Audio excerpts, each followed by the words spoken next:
Shalom Ubracha, nous poursuivons avec la 6e Mishnah du 8e Pérec. La Mishnah nous dit Haomer Zebeni, quelqu'un qui vient et qui dit cet enfant, c'est mon fils. Neeman, on le croit, un homme peut témoigner et dire ça c'est mon fils. Quelle est la conséquence de ce témoignage? C'est que ce sera son héritier et un de ses héritiers. Mais aussi, s'il n'a pas d'autres enfants et qu'il décède, sa femme sera dispensée du yiboum, du lévira, étant donné qu'il a un garçon. Lui dit que c'est son fils, donc sa femme sera dispensée du yiboum. Mais quelqu'un qui dit Zéachi, c'est mon frère, et non Neeman, là, on ne le croit pas. C'est-à-dire que ce frère-là ne pourra pas être considéré comme un des frères et des enfants du père pour l'héritage. Seulement, notel imo bechelko. Celui qui témoigne que c'est son frère devra donner la moitié de l'héritage de son père à son frère, puisqu'il avoue, il dit que c'est son frère. Prenons un exemple où il y a deux frères, et un des deux dit « j'ai un autre frère, nous sommes trois dans la famille ». Le premier lui dit « je ne suis pas au courant, je ne savais pas qu'il y avait un troisième enfant à notre père. Je pensais qu'on n'était que deux. » Le père a laissé 3 champs. Eh bien, on va diviser l'héritage en deux. L'un prendra 1,5, l'autre prendra 1,5 champ. Mais celui qui a dit qu'il y a un troisième frère devra donc partager son champ avec le troisième frère.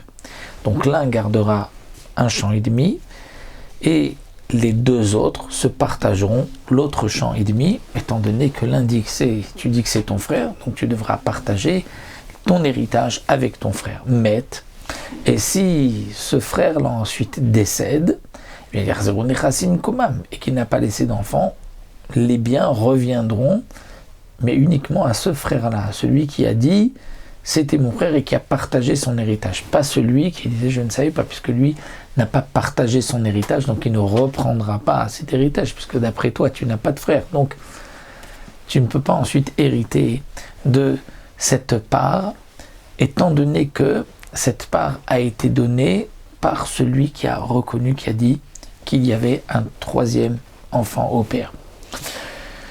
Naflulo nechassim mimakom acher. Alors là, on a un autre cas, c'est que celui qui est donc le safek, celui qui est le doute, il y a 2 enfants, et un des deux dit, nous avons un autre frère, donc il y a un troisième enfant. Donc le troisième, on va l'appeler le safek. Ce safek a reçu des biens, d'ailleurs, même si ce n'était pas de la même mère, donc il a reçu ensuite un bien de sa mère, et que lui est ensuite décédé, qui va hériter des biens? Il n'a pas laissé d'enfant, qui va hériter de ses biens?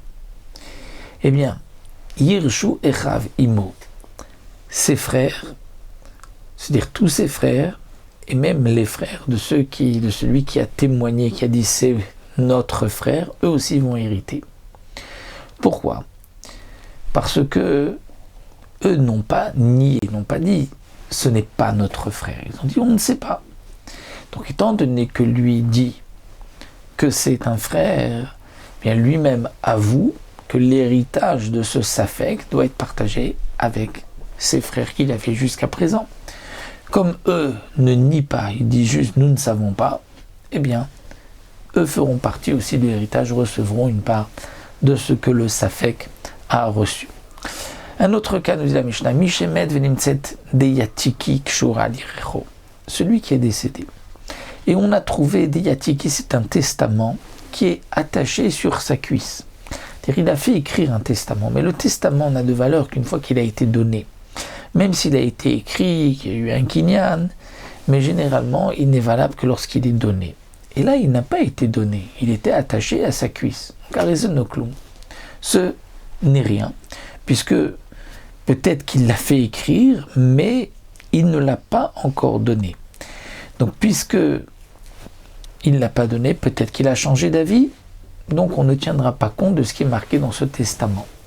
Zika ba'alei acher, ben min hayorshim, ben shen min hayorshim, dvarav kayamim. Mais si, avant de mourir, il avait fait faire un kinyan par un autre, il avait dit à quelqu'un d'autre, prends ce shtar pour un tel, que ce soit min hayorshim, des héritiers, ou de quelqu'un qui n'est pas des héritiers,